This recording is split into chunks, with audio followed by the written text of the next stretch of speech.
Thank you. It's nice to be back virtually. A warning: I do have an 18-pound cat on my lap who, at any point, might start purring or yowling. Uh, but I know from experience that if I try to kick her off of my lap, it's going to be worse. So just be prepared for that. Um, I'm Andrew. Andrew's Bar Exam, trivia company. Here are the basics about the company. I started it in 2014, basically because I was at a bar where they were doing trivia, and I happened to be there the last week the guy was doing trivia. And he's like, I'm moving to Denver, so this is the last week. And I was like, oh, well, it doesn't have to be the last week. Let me try to take this over. And like everything else that's ever been successful in my life, I fell words into it.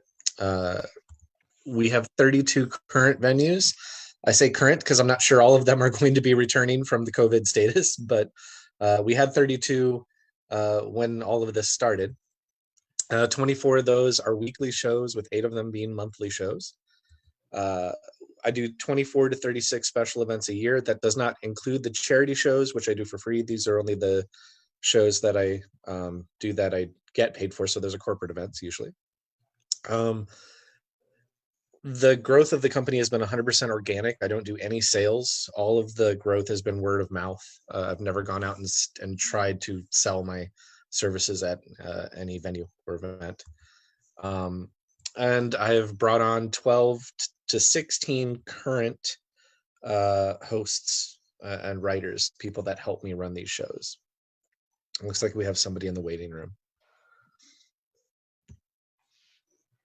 Uh, there are a lot of jokes and humor included in the questions. Uh, I think that separates it from a lot of other products out there. A lot of trivia that I've seen, it's just read a question, play a song, read a question, play a song, read a question, play a song, and maybe the host brings some personality to it, but you don't always know. There's actually jokes and humor in the product that I create. There's also, beyond just regular trivia, there's drawing. There's a battle dome style round where 2 people enter, 1 person leaves. There's audio visual rounds. There's video. There's name that tune rounds, which all of those things are things that I've looked at other products out there. And again, it's just read a question, play a song. To me, that's way too boring. I don't want to go to a bar and pay good money to just have someone read a question humorlessly and then play a song humorlessly. So I included all these things in my game, and I think that's one of the reasons it continues to grow. It's skewed to pulp culture. There's definitely a little bit more movies, television, music, and fashion, and I throw food into pop culture too. I would say it's probably 55-45 pop culture to academic stuff like history, math, science, um, geography, things like that. And I think that helps, especially in a college town, just because I don't know. I think it makes it more fun. It's also what people know more of. There's a lot of puns, maybe too much editorializing. I've been called out on it before. I think if I continue to grow, I'm going to have to cut that back, but I can get away with it in Iowa City. Uh, Again, liberal leaning. It's born in Iowa City. Again, if I grow, I'm going to have to cut down on that, but I can get away with it here. All the special events are 100% custom made. Uh, I don't have anything that's just off the shelf. If somebody comes to me and they're like, I need an hour and 45-minute show for exactly 13 teams, that's what I'll write. I have various formats depending on the venue. I think the weekly shows, there's 4 different formats that I write. Again, that's just based on the venue, and they all mix into a league system. So I think that's another thing that separates it from other companies out there. There are some companies that do league day, but not a lot of them. I track teams, and that encourages them to play sometimes 3, 4, 5 times a week at 3, 4, 5 different places. Here's an obligatory bar chart, which you should have in every single PowerPoint, I feel like. These are the number of shows that we've done over the years. in 2018 is when I started to actually realize I can't do this alone and started bringing on help. And that's when the growth kind of exploded. We were projected to have 1,328 shows in 2020.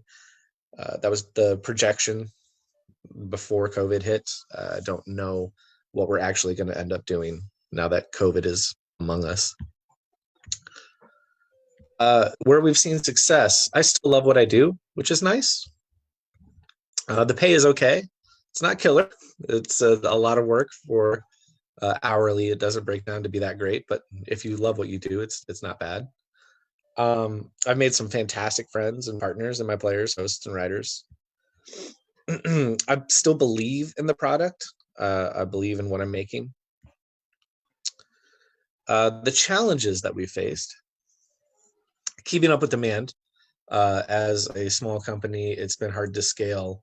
I to find a silver lining in the whole COVID-19 thing is I was kind of at my breaking point when all that hit. I was really finding it hard to keep up with things. And since COVID hit, it kind of forced me to slow down and realize, oh, I was taking on far too much. Theme shows are very popular. They bring in large crowds, but as that is proven to be obvious to venue owners, it's all that venue owners have been asking for, to the point where I had 2 venues that only wanted to do theme shows and they wanted to do a different theme every single week. Theme shows take substantially longer to write. They can only be used once, usually at only one venue. So that really increased the writing load. And consequently, I had to substantially increase the price, to the point where I was, maybe if I thought maybe if I make these theme shows expensive enough, people will stop asking for them as often, but that did not happen. They just kept asking for them more often. So yes, well, while the price, the payoff was nice, the demand was just killing me. Finding quality personnel, I think that's a problem that people have regardless of industry. Encroachments on my other work, it's becoming more than a full-time job, just like my actual full-time job. And when you own a company, you want to be involved and you want to make sure everything is running well. So I was working 80 to 100 hours a week between the 2 jobs before COVID hit. Getting paid, I don't know if you know this about the bar and restaurant industry, but sometimes you really have to break a few legs to get your money. There are a couple venues out there that are really, really bad about it. And I am not the type of person that's really good about going into a place and saying, I'm not leaving until I get a check. That's just not the person I am. So I'm, I almost wish I could hire an enforcer, for lack of a better term. And again, personal burnout. I was working too much between the two. I am working too much still between the 2 companies. COVID-19 challenges. We couldn't be in bars, so we went online. The success of the online shows has been surprising. I was actually ahead of the curve. I got out before a lot of other trivia companies. I didn't see several of regional trivia companies my size going online until mid-April or later, but we were out on April 1st. The costs of putting on a online show are much higher, time-wise, and just the licensing and the advertising are so much higher to do these shows online. The workload is much higher. It usually takes me about 90 minutes to write a trivia set for weekly bar exam shows. It takes me about 3 hours to write a set for the online shows, because it's 64 questions plus some bonus questions, and there has to be a lot of AV. The questions are displayed on screen, so they have to be double proofread. They have to be watertight. They can't have any sort of mistake in them whatsoever. Then they have to be turned into a PowerPoint. The PowerPoint has to be proofed. It's several more hours per set. Payouts are decent though. I will say that. I make the shows free. They are donation based. Uh, that is philosophical on my end. I don't believe that people should be paying for trivia right now if they can't.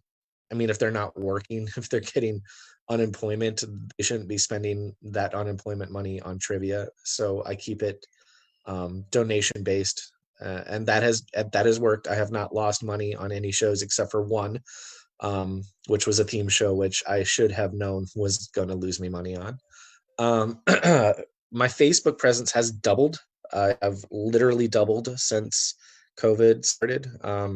As of I think yesterday, the followers slash fans on Facebook are 200% of what they were on St. Patty's Day.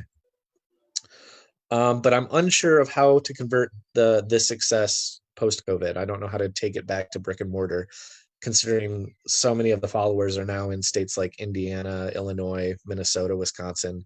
They're not in the Iowa City area. Some of them are, but a lot of them are not. Future, I'm not sure how to. I'm not sure which hosts are coming back. I'm not sure where the inventory is right now after being inside for 2 months. I'm not sure how to. I'm building the crowds at venues is going to take some time. I'm not sure if the crowds are going to come back. I'm not sure when my hosts are going to want to be hosts again.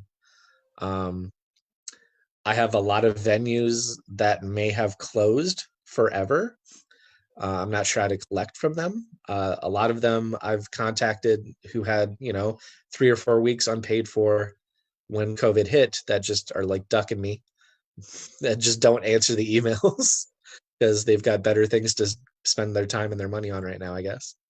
I need to learn how to write off those losses because I'm sure that some of those payments are never going to be collected. I've never had that happen in the 6 years that I've done this. I don't tax wise. I'm unsure of how to write off losses because I've never had to. Again, will all the venues return? And what will be the new demand from online success? Like, will venues start contacting me that saw what I was doing online to see like, oh, well, I might get new venues from the online success that I've had. Long-term future, I'm still unsure of the long-term viability of trivia as a business. It works good right now, but I feel like it's boom. It's a boom business, and I feel like the bubble might burst at some point. How long can I personally do this? I don't know. I'm 38. It's kind of a young man's like managerial. I can do it, but like hosting myself, it's exhausting. The stress of two jobs is rough. How big do I have to be for managerial only to be an option? Like I can run the company if I don't have to do all of the day-to-day hosting and all of the day-to-day writing, but how big does the company have to be for that to make sense financially? I would love to maybe sell the business off, but I'm unsure of how to do that. I would also be open to combining with other regionals like myself. But from what I've seen of meeting other people like myself who own companies like this, there's a lot of strong personalities out there that only want to do things their way. So combining and rebranding as another company, it seems like I have doubts as to how that would work. I would prefer just to be bought out 100%. So I feel like that was more than I was supposed to talk, but I'm opening the door to you guys.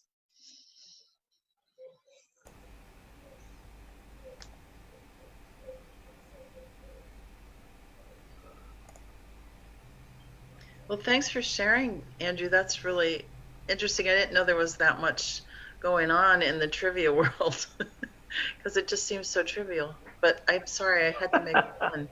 Somebody's got to do it. So how far afield do you go when you're doing it on location? On location, we have Iowa City, North Liberty, Cedar Rapids. I have two shows in Des Moines and then one show in Ames. But the ones in Des Moines and Ames, It's all via email. I have people who work there. Hmm. I just send them the questions and they run the show. So are those people that are running the shows employees of yours or independent Mhm. contractors of yours or of the venue? Independent contractors. Okay, that's cool. Speaking of venues, I know you're paying because I gig with a band, and so um, I was told a story a while ago about a very famous blues artist who always kept his Enforcer in his guitar case. And you can imagine what that might be. And Hmm. at one point, I think there was a venue owner that wasn't going to pay him. And they put the manager in a chair and held him at gunpoint and emptied the entire place of all the liquor. So they got their money one way or the other, but we were told never go anywhere without your Enforcer. Now I don't have that. I just have big tall guys around, so that helps. I So you was might think wondering about where that getting a story was bouncer. going. You might get a bouncer. Yeah, it helps if your husband, if you have a husband that's 6'4" and intimidating if he wants to be. Well, I'm 6'2", 220, and I There still you go. So just I am not intimidating enough to get money from some people. we'll have to work on that. There's something we can do about that, I'm sure. Hi, Andrew. This is Eric. Hi, Eric. Got a couple questions. Thanks. Sure. Very interesting. Very interesting business. Congratulations on your success in the last couple of years. I hope it continues for you. Um, so two ideas. One, we have been getting together with some of our friends and doing online dinner parties, and through Zoom like this, just sharing dinner and talking and things. But we've been looking at a couple of options to play a game or something.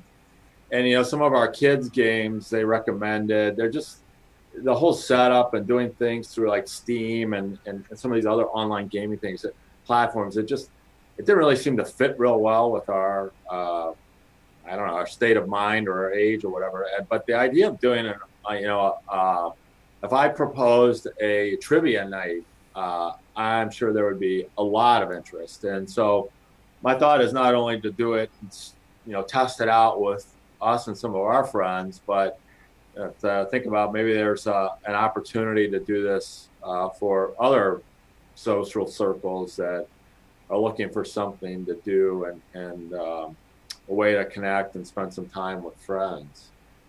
The second thought, and then I'll put it on mute, is are there any like national or regional players? I mean, is there an opportunity to kind of franchise this?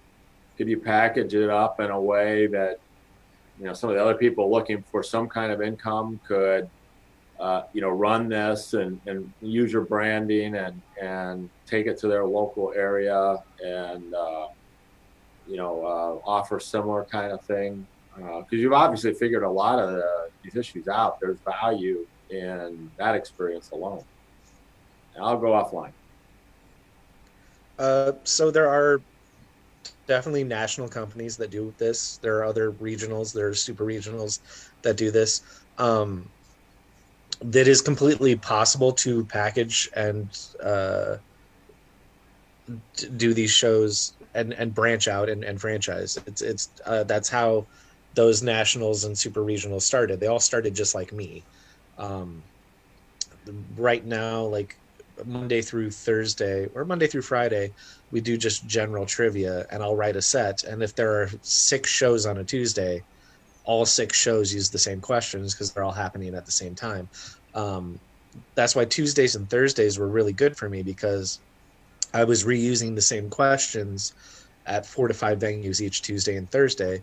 That's the same amount of work for 5 times the back end. And that's what I would love to do. But at some point, that means I have to make a decision that this is my full-time job and this is my career and this is what I have to spend all of my time on. And I'm not sure of my ability to run a trivia company full-time and make a success of it. At the current size, it's successful and it makes money. But yeah, there's trepidation from me as far as making this my career, which is why I'm maybe more interested in trying to sell it or roll it into somebody who already has a super regional or a national company, and saying, here, just buy me out, please.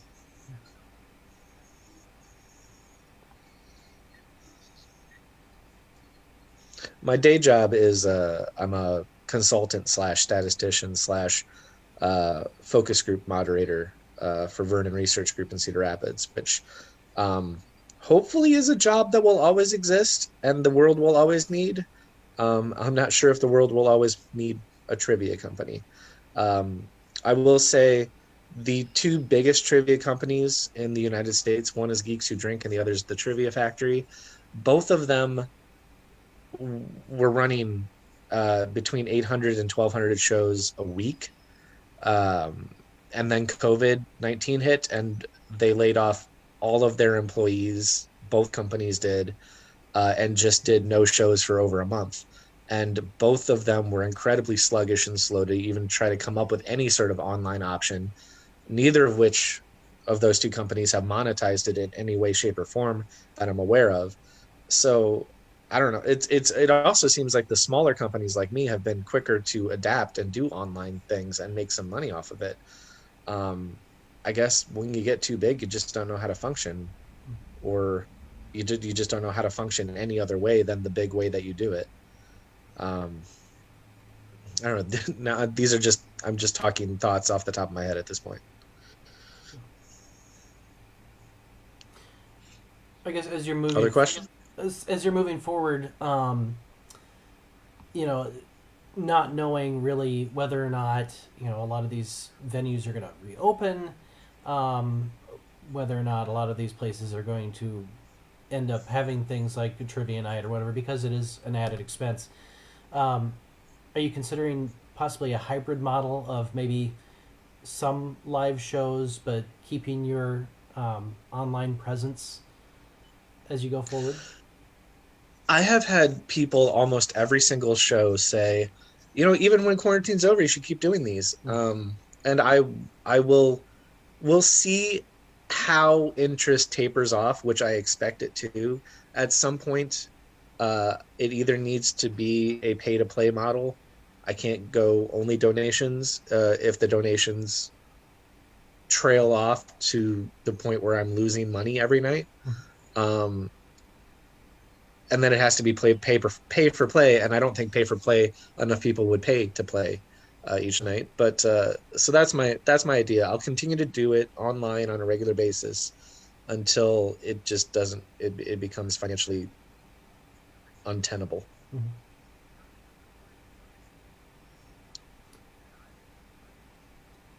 Any other questions from the audience? Or What exactly is the business model, the revenue model for this? In what I do not have I have no business background, so please explain your question to me as if I were an idiot or a child. Okay, well, as I've been attending these, I've heard of such things as business models that make it really cut and grind what the operation is. Like a retail outlet's business model is to sell their merchandise in a store and pay their employees for it. And Okay. hopefully they'll come out on top. Yeah, so the venue pays me a fee to come in and host a trivia show. The fact that the venue is doing trivia encourages people to come and play the trivia and spend money on food and booze. Traditionally, a trivia player will spend between $8 and $15 per player on food and booze. Hopefully, I'm bringing in at least 25 people. Usually, it's closer to 50 or 60, who are all spending, let's say $10. That means that the venue is bringing in $500 to $600 in revenue. That's they still have their food costs and everything, and they're paying me about 100 to 150 depending on the size of the venue. So I make $100 and $150 per show. The hosts get $50 a show.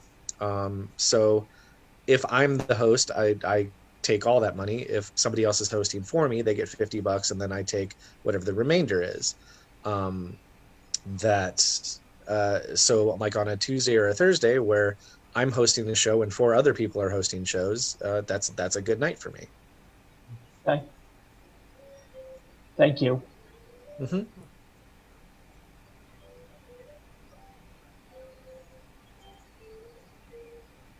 there any other questions from the audience?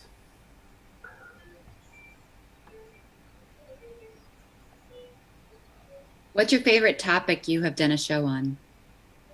You mean like a theme topic? Yeah. My absolute favorite theme night to run, and I don't know if you pimped me on purpose, it's Name That Tune, which I'm actually doing tonight. I love doing Name That Tune, and it's actually easier to do online. It's like the only theme show that I've found is easier to do online, and it's tonight. It's 8 rounds, 8 questions each round. You have to name the title and the artist of the song, but rarely is it straightforward. Like I'll do harmonica covers or accordion covers or Donald Duck singing the songs, and then you have to name it's harder than you think it is, but it's also very, very fun. And it is the theme night that my regular players love the most, by far love the most. They go ape poopy for it. They just, every time I do it, as soon as I'm done, the very next day, they're like, when are you doing that again? So I do it like every 2 to 3 weeks. Where can we find the information to join that? Andrew's Bar Exam on Facebook. You just search for it. And if you search for Andrew's Bar Exam and name that tune, it'll bring up the event. It is free to attend. It's a Zoom meeting. I know all of you have Zoom. And they're webinar style, so they're locked down, so they can't be Zoom bombed in any way, shape, or form. Good, because that's super embarrassing. So I know. I have a question Go ahead. for you, Andrew. And sorry if I missed this, but how many people are you having typically on your virtual trivia nights? And then also, do you plan on continuing them in some capacity? I know you said that you have a lot of people joining from out of state that wouldn't be able to join normally. So on Tuesdays and Thursdays, we do general trivia. It's just like a regular bar exam would be. Well, I mean, not just like a regular bar exam would be, but it's general trivia. It's all over the place, 60-40 pop culture, basically. Those routinely have 200 to 350 players every Tuesday and Thursday. Well, devices logged in. I don't know how many actual players. Sometimes 8 or 9 people will log in under one device. The theme nights, depending on the theme, get to be rather huge. I have started asking people to pre-register so I can control the amount of people coming in. And then I can throttle down the advertising when I start to hit what is my cap. I can have 1,000 devices logged in under my license under Zoom. And we've hit that 1,000 player cap twice. We hit it once with Friends, and we hit it once with Harry Potter just on Monday. And that's the number of people that that's the number of people that are actually watching on Zoom. And then there's a secondary answer form, which is its own website where you go to actually input the answers. And the highest number there I've had is 650 teams playing on a single night. How does it work with teams? Are you able to? I haven't actually done any trivia virtually, but people are together in person. So how do they work? Exactly. So we did 4 practice shows, my hosts and I, to work out all the kinks. Work out the major kinks. I wouldn't say work out all the kinks. I make little tweaks and nudges after every single show to make the experience better. But there's the Zoom broadcast, which everyone watches, and only I am talking. And my scorekeeper also has privileges to talk. And that's where all the questions are displayed. And then you have to have some sort of secondary chat method. Some people have a second screen where they have a second Skype call or a second Zoom call going, or they might have a Skype call on the side. A lot of people just have like a Facebook chat string going that they talk on Facebook with their teammates. Some people have an SMS text chain going where they huddle. Some people just don't play in teams. They just play by themselves, or they just play with the teammates that they have in their house. I've noticed a lot of families are playing. A lot of mothers and fathers with their like the teenage children or their younger children, where they'll just huddle around the laptop. And we did two Disney shows last Friday, and I specifically did an afternoon Disney show for families, and it was really, really well attended. I made the questions a lot easier so that children might actually be able to help their parents, and the attendance for that show was fantastic. And then we did a much harder Disney show at night from 7 till 9, and the attendance for that was also fantastic. So people are finding a way to connect with their teammates. I know that I have a lot of returning teams that are playing 2 or 3 times a week, and it's usually groups of 4 or 5 or 6. And they've, I don't know, I haven't done any polling to figure out how they're doing their teamwork, but I know that they're making it happen, and they don't seem to have issues. And your other question was, do I plan to continue? Yeah, I'm going to continue as long as it's financially viable. I'm going to guess that it's going to taper off in viability, and at the point where I'm starting to break even or lose money on those shows, I will have to stop doing them. Makes sense. Well, congrats for the huge turnouts. 1,000 people is really impressive. We're lucky if we get 20 people on webinars sometimes. So, congrats.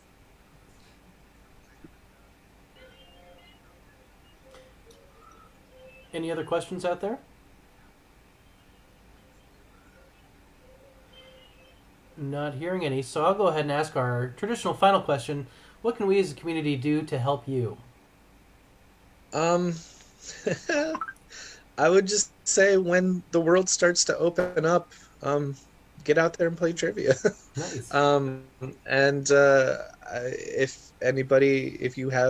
If you're ever at a restaurant and you think that it would be a good fit, mention my business's name and have them get in contact with me. Very nice. Well, thank you very much. And